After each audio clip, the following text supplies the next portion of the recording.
Ma'am, no, yung mga travel and tours, ma'am, no? Lalo na sa mga resort, may Mga resort, bumibili na rin po sa amin sa ibang lugar.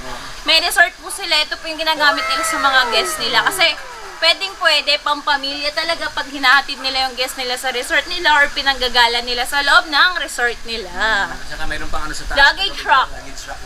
Ano, laki dito. At saka high ceiling. Ano, Yes, I Ang see. taka rin na, ma'am, ano, Gila, pero tingnan mo para siyang, ano, ang liit mga boso. Laki kasi Matangkad ito, mga ang boso. ating Wolf Matangkad brand. siya. Then naka-crown light na siya, naka-automatic wiper. Guys, kinagandahan, ayan yung bumper oh. Uy, grabe. Tignan niyo So, yung bumper. safe and secure ang ating mga, if ever may mga problems na hindi agad tatama sa fairings, no, dahil may bumper siya. Oh.